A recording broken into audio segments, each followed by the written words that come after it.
Hello student, हम Hindi GK important MCQ की class 1 कर रहे हैं जो आने वाले सभी एग्ज़ाम्स के लिए बहुत ही इम्पोर्टेंट होने वाली है। सो प्लीज़ आप हमारे क्लास में बने रहिए। यदि आपने हमारे चैनल को लाइक, सब्सक्राइब और शेयर नहीं किया है तो जाके कर दीजिए। बेल आइकन को दबा के रखिए ताकि आने वाली सभी क्लासेस की नोटिफिकेशन आप लोगों को मिलती रहे। इस समय हम चालुक्य साम्राज्य के बारे में डिस्कस कर रहे हैं जिसकी ऑलमोस्ट पूरी क्लासेस कंप्लीट हो चुकी है। ये लास्ट क्लास है तो चलिए डिस्कस करते हैं।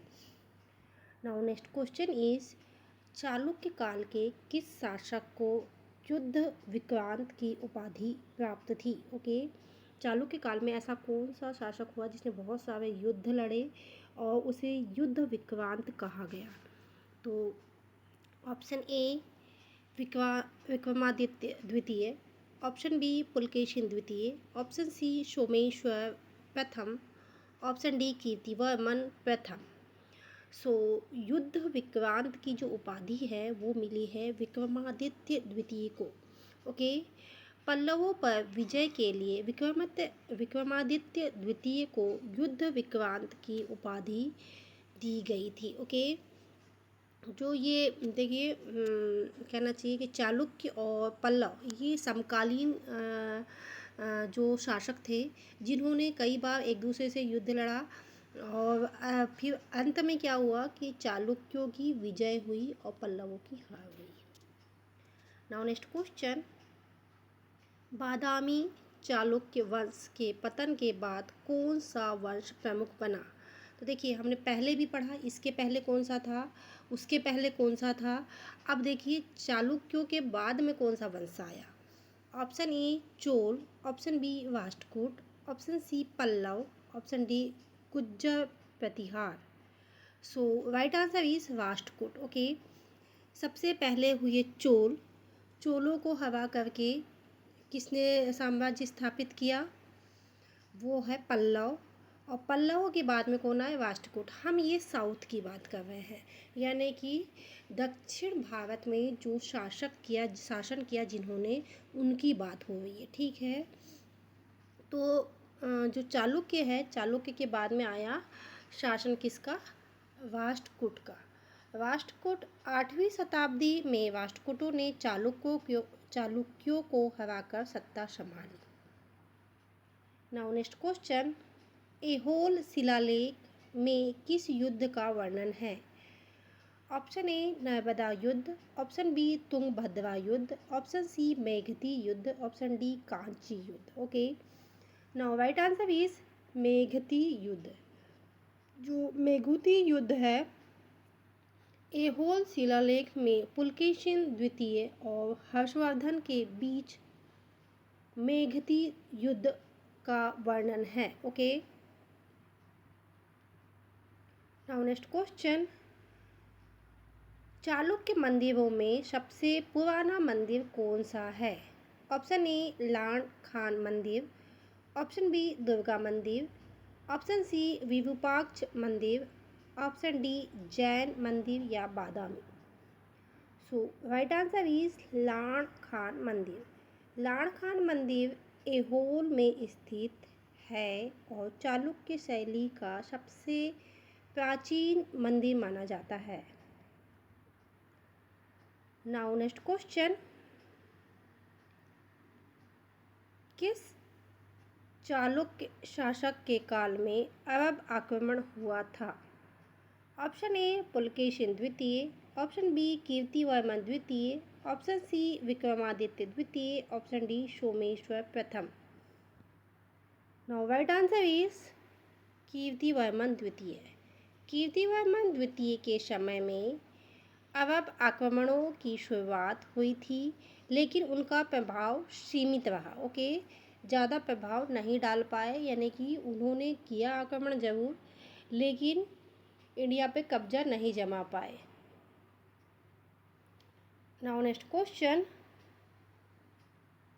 चालुक्यों की वास्तुकला शैली का क्या कहलाती है? Option A Dravida, option B Nagara, option C Vesara, option D मिश्रित शैली। Now right answer is वेशर।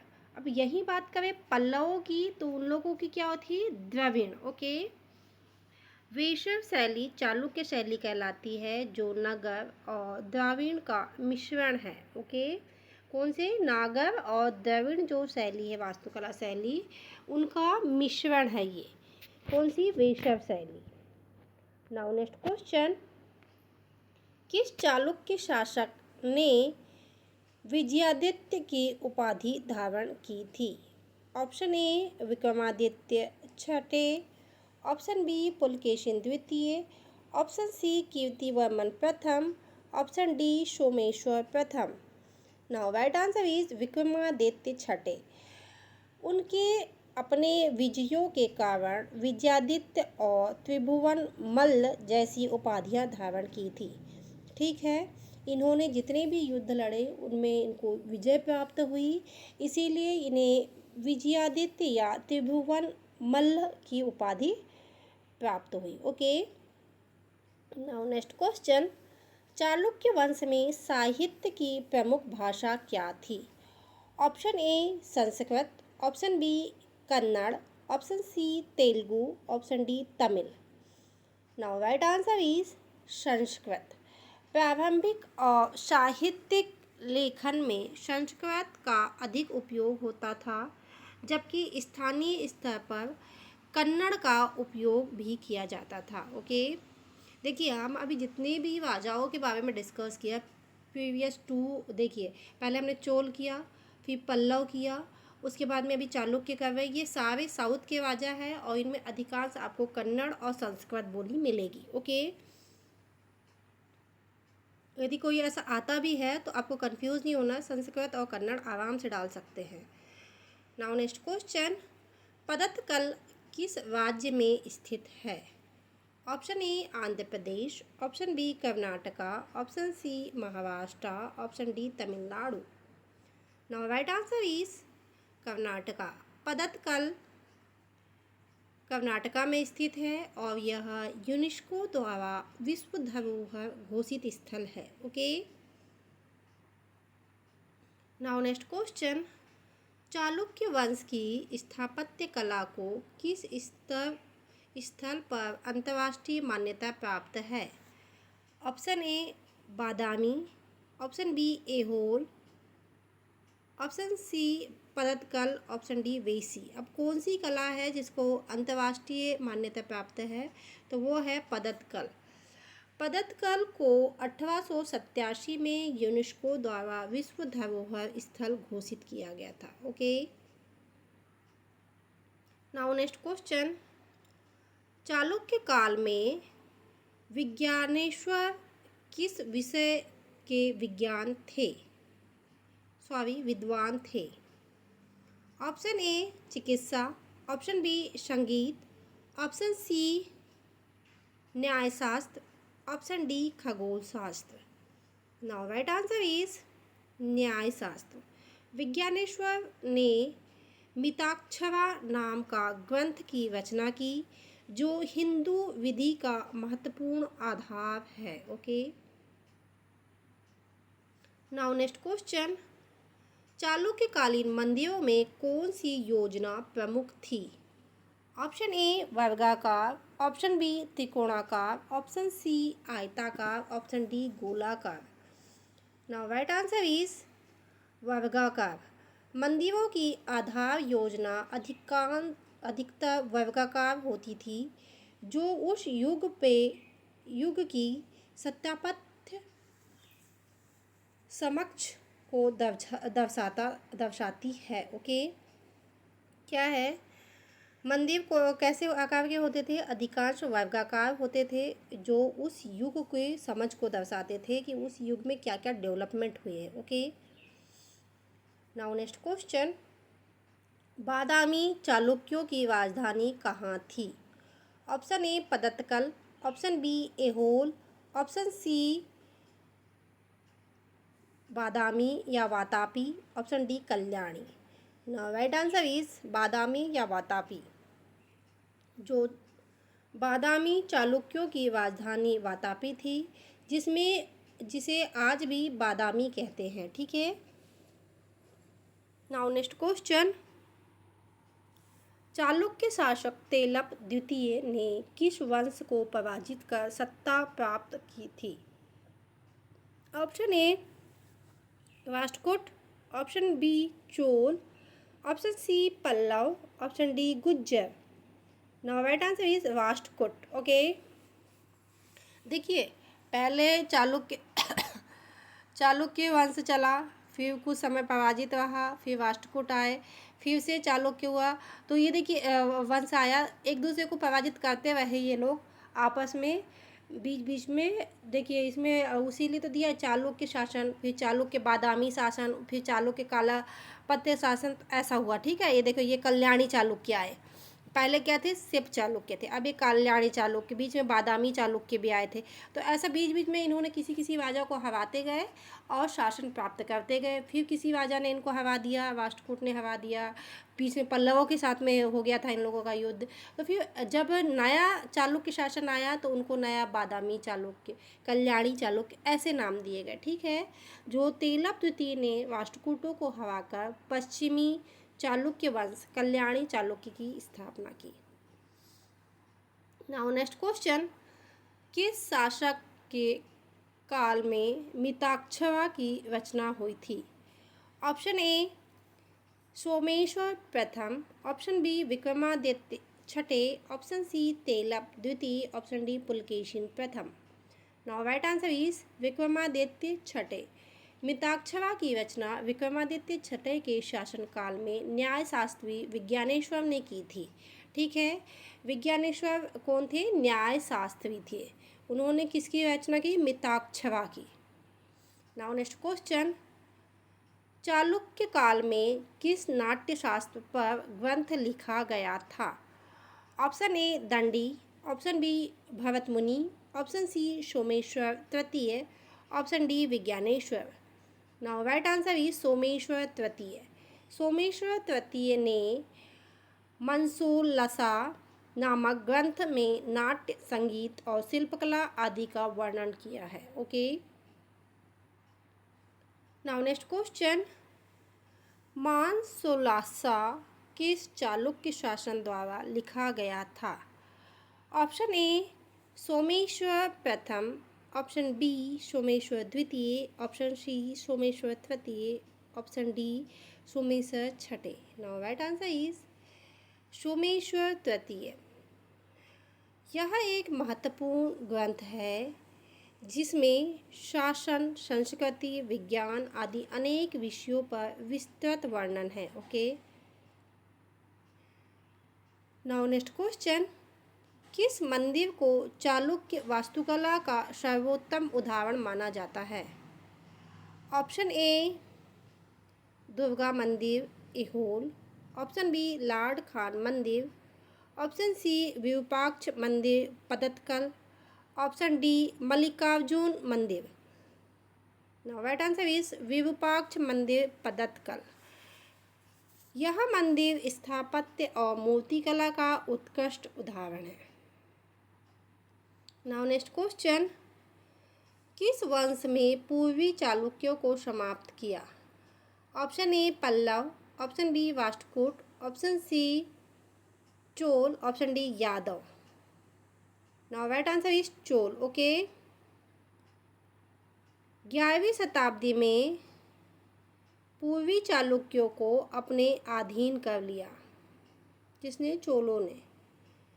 Now next question, पूर्वी चालुक्य वंश की राजधानी थी कल्याणी, ऑप्शन बी वेगी, option C Badami, option D Thanjavur. Now right answer is वेगी।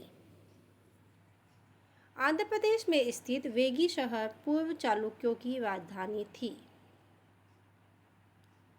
नाउ नेक्स्ट क्वेश्चन, चालुक्य काल के किस कवि ने संस्कृत में प्रशस्तियाँ लिखी?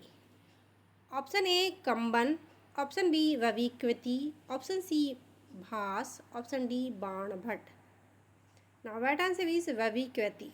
रविकृति पुलकेशिन द्वितीय के मंत्री व प्रशस्तिकार थे जिन्होंने ऐहोल के शिलालेख लिखे। नाउ नेक्स्ट क्वेश्चन, चालुक्य शासकों द्वारा किस देवता की पूजा अधिक की जाती थी? तो हम ये ऑलरेडी पढ़ चुके हैं। किस देवता की? भगवान शिव को वो लोग बहुत ज़्यादा मानते थे और भगवान शिव की पूजा वो करते थे। ओके,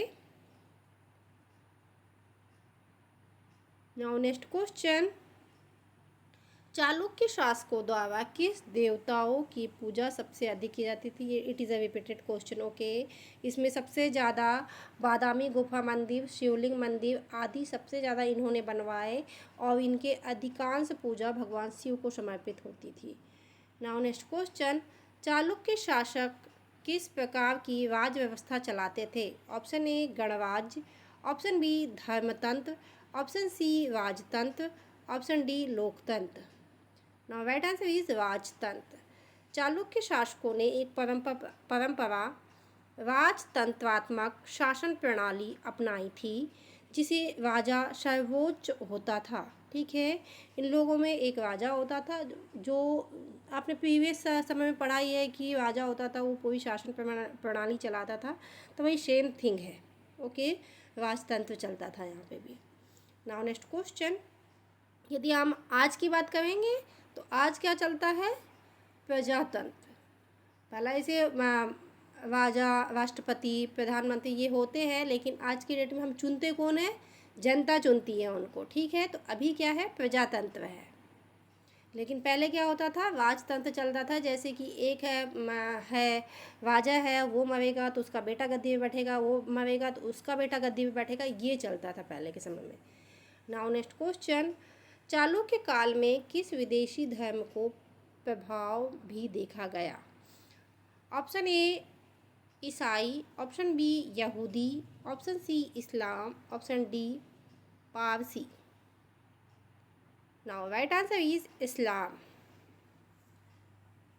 अरब व्यापारियों के आगमन के कारण इस्लाम धर्म की सीमित प्रभाव चालुक्य काल में भारत में पश्चिमी तट पर देखा गया। ठीक है, क्या है? पहले अरब के व्यापारी यहाँ पे क्या करने आते थे? व्यापार करने आते थे, तो वो लोग क्या हुआ यहाँ आने लगे, तो अब जो अपने धर्म को मानना थोड़ा ना छोड़ देगा, तो वो आने लगे, तो क्या हुआ कि इन लोगों का जो प्रभाव है वो दिखने लगा, क्योंकि जो आएगा, हम कहीं जाते हैं तो क्या अपना धर्म मानना छोड़ देते हैं, तो इस वजह से इनका सीमित प्रभाव देखने को मिला वहाँ पे, क्योंकि वहाँ से अरब से व्यापारी आते थे तो व्यापार करने के लिए, तो वो अपने धर्म को अपनाते थे, इसीलिए उनका भी प्रभाव देखने को मिला। ठीक है ना, जैसे हम हैं, हमारे कोई दोस्त है, हम यदि XYZ कोई भी धर्म को मानते हैं, तो यदि उनको ऐसा लगता है कि ये धर्म बहुत अच्छा है, हमारे लिए बेनिफिशियल है, तो वो भी क्या है कि उसके रूल्स रेगुलेशन फॉलो करने लगते हैं। तो वो सारी चीज़ें हुई, तो क्या हुआ कि वो जब आए यहाँ पे, तो उन लोगों ने अपने जो धर्म का प्रभाव कुछ लोगों पे छोड़ा, तो वो लोग भी उसको कुछ अनुयायी बने, तो इस वजह से बोला गया है कि सीमित प्रभाव, ज़्यादा लोगों पे तो नहीं छोड़ पाए, सीमित प्रभाव देखने को मिला। Okay, now next question, Chalukya वंश ने भारत के किस भाग में सबसे अधिक समय तक शासन किया? ऑप्शन ए पूर्वोत्तर भारत, ऑप्शन बी उत्तर भारत, ऑप्शन सी मध्य भारत, ऑप्शन डी दक्षिण Bharat. Now right answer is दक्षिण भारत। चालुक्य वंश ने विशेष रूप से दक्षिण भारत, कर्नाटका, आंध्र प्रदेश, महाराष्ट्र के कुछ हिस्सों पर लंबे समय तक शासन किया। सो स्टूडेंट, ये थे बहुत ही इम्पोर्टेंट MCQ जो हमने आज की क्लास में डिस्कस किए। आई होप आपको समझ में आए हो MCQs। देखिए, आज से हमारा पल्लव साम्राज्य समाप्त हुआ। हमने कितने साम्राज्य पढ़ लिए? चोल साम्राज्य पढ़ लिया, पल्लव साम्राज्य पढ़ लिया, चालुक्य साम्राज्य पढ़ लिया, मुगल साम्राज्य पढ़ लिया, और कौन सा साम्राज्य पढ़ा है हम लोगों ने? एक और है मौर्य साम्राज्य, जिसके बारे में हम लोगों ने डिस्कस किया। सो ये सारे साम्राज्य हमारे पढ़ के हो चुके हैं। अब हमारा एक हिस्ट्री में सबसे इम्पोर्टेंट बचा है ब्रिटिश साम्राज्य। ठीक है, ये बहुत ही इम्पोर्टेंट है ये, क्योंकि हमसे जस्ट समकालीन वाला समय था, लेकिन हमसे पहले वाला समय था। 1800 शताब्दी से लेके 1900 शताब्दी तक क्या हुआ कि किसने ब्रिटिश साम्राज्य ने शासन किया।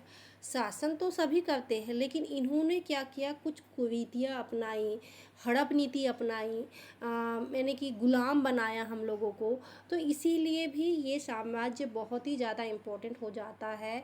सो एग्ज़ाम की दृष्टि से भी और डिस्कस करने की दृष्टि से भी। सो प्लीज़ आप हमारी क्लास में बने रहिए, क्योंकि नेक्स्ट क्लास हम ब्रिटिश साम्राज्य के बारे में डिस्कस करेंगे। यदि आपने हमारे चैनल को लाइक, सब्सक्राइब और शेयर नहीं किया है तो प्लीज़ कर दीजिए। बेल आइकन को दबा के रखिए ताकि आने वाली सभी क्लासेस की नोटिफिकेशन आप लोगों को मिलती रहे। Thank you for watching.